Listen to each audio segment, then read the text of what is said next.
At eto na naman nga ang ating grocery series. Nako, marami na naman talaga nag-aabang sa pagpalakat ng aking pitaka. Sa mga hindi pa po nakaka-follow ay palambing naman po uli. Pa-follow naman my loves. Huwag din kakalimutang i-share ang mga videos na ina-upload ko. At mag-comment din po kayo at mag-heart-heart ganern. Salamat po uli. Tara my loves at samahan nyo kaming lumustay na naman ang salapi. Charot.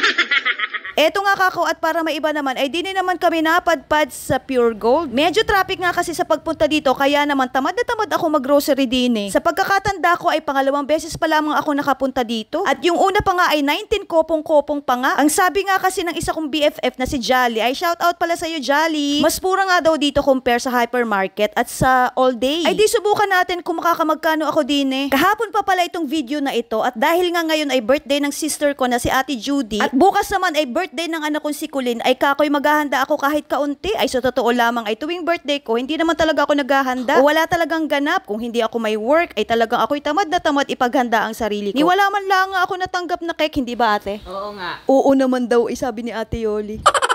Ang nakasanayan kong pinaghahanda talaga palagi ay si Ate Judy at si Ate Kulin nga. Simulat sa pula ay ganun talaga ang nakasanayan ko. Kaya ngayon ay mamimili kami ng mga soft drinks, konting liquor, tapos konting panghanda para ngayon. Kami lang din naman na magsasalo-salo at ang aking panauhing pandangal nga lamang ay aming mga pinsan na nagbabakasyon from Virginia. At nag-birthday nga rin itong si Pinsang Mali noong October 24 ay talaga namang sunod-sunod ang may karawan sa amin ngayong Oktubre. Kaya shout out sa mga Octoberian diyan, si Payat na aking kapatid na nag-birthday noong October 13. Tapos ako nga nung 21. Then si Mali na pinsan ko, si Ate Judy ay ngayon. Tapos ito nga ang aking panganay ni si Kulin ay si October 29. So mabalik nga tayo dito sa pag-grocery namin. As usual, row by row ang ginagawa namin. At hindi naman uso sa akin ang mga listahan na ganyan. Basta kung ano na lang ang makita ko, ayun na lang ang dinadampot ko. Tig isang cart nga pala kami dito ni Ate Yoli. At napakahirap namang i-push nitong mga carts na ito. Ay naranasan nyo na ba yun my loves? Yung may sarili silang mga paa. Abay kung saan saan naman direksyon pumupunta eh.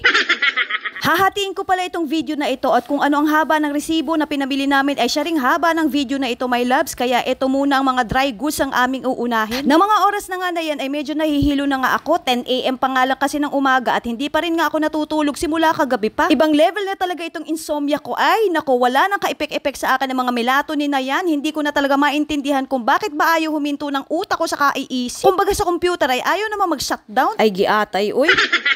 At nandito na nga kami sa canned goods. Ang pansin ko lamang dito sa Pure Gold, parang kulang-kulang naman ang mga paninda nila. May mga hinahanap kasi ako na hindi naman mahanap dito. Kaya medyo negative point sa akin yon. At pagdating naman sa parking nila, plus point yun sa akin dahil napakalaki naman ang parking at isa pang plus point nga dito ay free parking pa nga. Napakalaking bagay kasi talaga sa mga mamimili na wala ka nang poproblemahin sa parking at free pa nga ito. Kaya malamang ay madadalas kami sa pag-grocery dito. Hay nako, eto nga at enjoy na nga ako sa kada dampot. Aliw talaga ako sa mga ganitong gawain my loves. O alam ko, relate kayo sa akin. Nakakatanggal talaga ng stress ang pag-add to cart, diba? Charot. Pero panigurado mamaya sa cashier ay babalik din agad-agad ang stress ko sa laki ng babayaran ko. Shoota.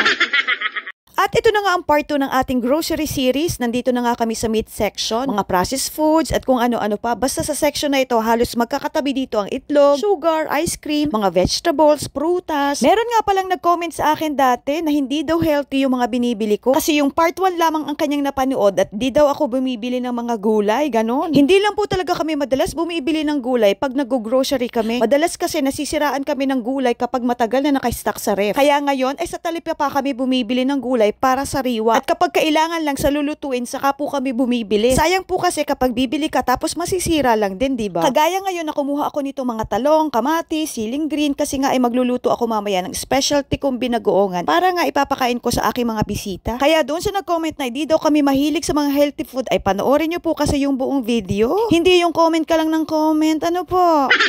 At eto na nga my loves, dati ay 2 cart lamang ang gamit namin, abay ngayon ay 3 na. Ay Diyos ko day! Ay kabadong-kabado na ako din eh. At habang sinasalansan nga ni Ate Yoli yung aming pinamili ay bibilhan ko muna ng pasalubong ang mga anak ko. Binilhan ko na nga rin si Ate Yoli ng kakanin, milk tea naman at takoyaki para sa mga anak ko. At ito na nga ang moment of truth, hulaan nyo my loves kung magkano. Charan! Nagulat ako, ang laki pala ng diferensya talaga sa presyo dito. Ang laki ng ibinaba, diba? Yung last grocery namin ay mahigit 28K. Ngayon, 3 carts tapos mahigit 24K lang ang binayaran ko. Eto nga't may pa-preview pa. Ay, bunga. Nandito na kami sa bahay. At yan ang aming mga pinamili. Ayan. Yung iba na ilagay na sa ref. O ate. Tan, tan. haba. Ganun yung ate. Ang haba. Pero, ano masasabi mo? Mas mura, malaking binaba. Oo, di ba? Yung last natin ay nasa 28 something, di ba? 28,400 yata yun. O ngayon, nasa 24,800. Basta ganun. 24 something. Tapos ano, 3 cart pa kami, di ba? Yung last time, 2 cart lang. Ito, 3 cart. Tapos may mga alak pa to, may mga soft drinks.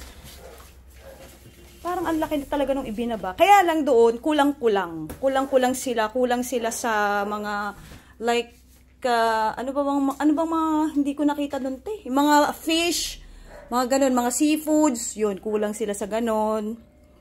Ano pa ba? Basta kulang-kulang sila. And, yan, bumili ako ng takoyaki para sa mga anak ko. Tapos, sagu para kay Dion. Tapos, ito, bibingka para kay ate. Ate Yoli, ito bibingka. Tapos, hindi ko alam bibingka. Ganito, saan to? Sa ano, sa... Taas? Hindi, para sa ano. Bukas? Oo. Tapos, ayan.